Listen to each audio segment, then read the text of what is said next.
Pro Group Management. Workers' comp that works for you. This is 7 at 7 from the Las Vegas Review-Journal.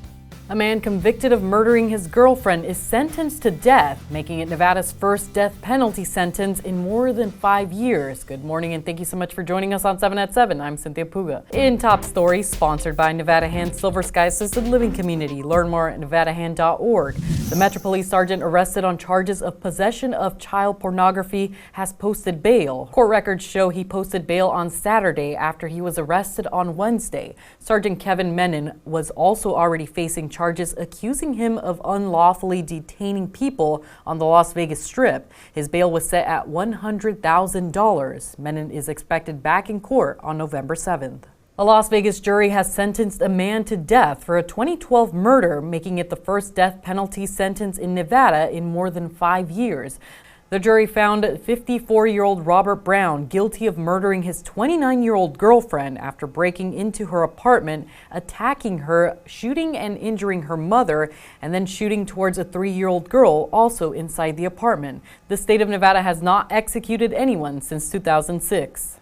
Governor Tim Walz made multiple campaign stops in southern Nevada this weekend, encouraging people to vote early. During his campaign, he spoke about reproductive rights and the importance of leaving healthcare decisions to women, their families, and doctors. Walz also highlighted issues important to indigenous tribes at a Native Americans for Harris Walz event, talking about the need to deliver resources promised to tribes. And former President Donald Trump is set to return to Vegas on Halloween 1 week after holding a rally at the Thomas Mack Center. Trump will be holding a rally at Lee's Family Forum in Henderson on October 31st, just 5 days before the November 5th election. Doors are set to open at 11:30 a.m. Vice President Kamala Harris will also be holding a rally that same day in Henderson. In weather, sponsored by Star Nursery, your garden's partner for every bloomin' thing. We can expect a windy day with a mix of clouds and sunshine to start off your work week with a high near 80 degrees. We do have a wind advisory in effect starting at 11 a.m. today until Tuesday morning, as winds will be reaching between 20 to 30 miles per hour. For the rest of the week, looks like we'll also have a mix of clouds and sunshine. Temperatures in the high 60s Tuesday, Wednesday, and low 70s for the rest of the week. In business, brought to you by G-Bank, your best banking experience ever. The federal government has weighed in on a class action lawsuit against several Las Vegas casino hotel operators. The U.S. Department of Justice filed an amicus brief in a federal court supporting a group of customers who claim multiple hotels in Las Vegas used the same room booking software and engaged in a price-fixing scheme to increase rates. The government says the antitrust questions raised by the class action lawsuit could set a new legal precedent and therefore are of significant importance. Originally filed in 2023, the claims are against hotels under Wynn Resorts, Caesars Entertainment, Treasure Island, Blackstone, former operator of the Cosmopolitan, JC Hospitality, the operator of the Virgin Casino Hotel, as well as the computer software company they allegedly used for booking. Aer Lingus' first flight from Ireland to Las Vegas arrived at Harry Reid International Airport on Friday.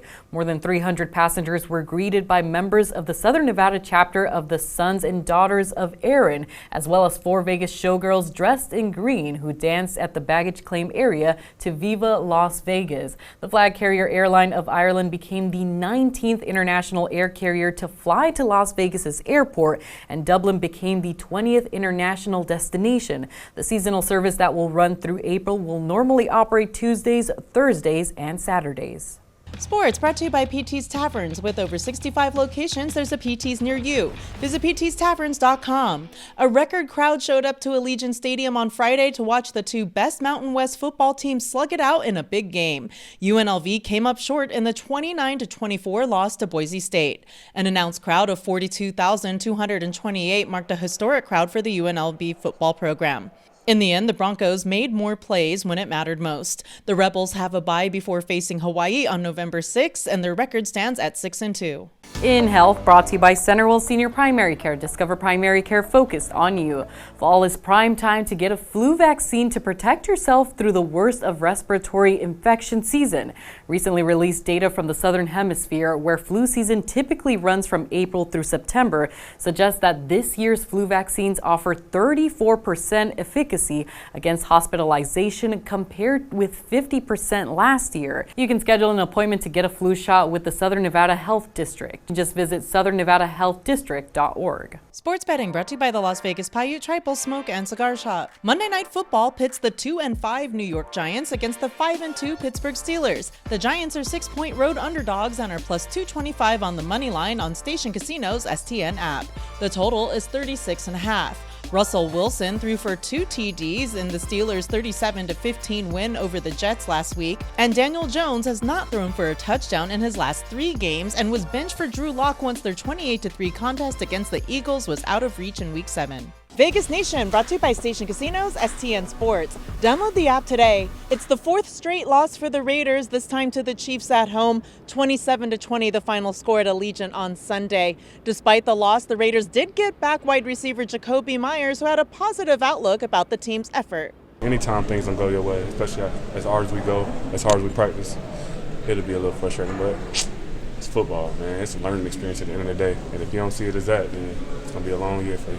In lifestyle news, brought to you by LV Craft Shows, has been bringing you the finest craft and gift shows since 1999. Visit lvcraftshows.com for upcoming events. A beloved Southern California diner chain is finally making its debut in Las Vegas. Norm's is opening Wednesday, and the Review Journal got a first look at the new restaurant. The inside keeps things modern retro with its wooden-top dinner tables and orange chairs. The large menu includes its famous hotcakes, French toast, and waffles, and runs to Norm's classics like its ultimate meatloaf, country fried steak, and its El Benedicto Eggs Benedict. Norm's is at 4605 West Charleston Boulevard. Moving on to entertainment, sponsored by Arizona Charlie's has live entertainment every weekend at both locations. Go to ArizonaCharlies.com to see who's playing. A lot of adults celebrated Halloween over the weekend, but there are still several events happening through the week until the official holiday on Thursday. If you're in the mood for some good scares, Freakling Brothers are hosting their 3 haunted houses with food trucks, fortune tellers, and more. They're located at 8275 Spring Mountain Road and open at 7 p.m. Opportunity Village is hosting its Halloween attraction that features the Magical Forest Express passenger train, Cheyenne's Enchanted Carousel, Midway Games, mini golf, trick-or-treat stations, and more. This one opens at 5:30 p.m. at 6300 West Oakey Boulevard. For more Halloween events, you can visit lvrj.com. Thanks for watching 7 at 7. You can watch us Monday through Friday on streaming platforms like Apple TV, Roku, Fire TV, and YouTube. Join us weekly at 7 a.m. and 7 p.m. to get the latest Las Vegas news updates. Review Journal Studio, sponsored by Adam Kuttner. Get the maximum settlement as quickly as possible. This 7 at 7 update, sponsored by Pro Group Management. You're watching 7 at 7 from the Las Vegas Review Journal.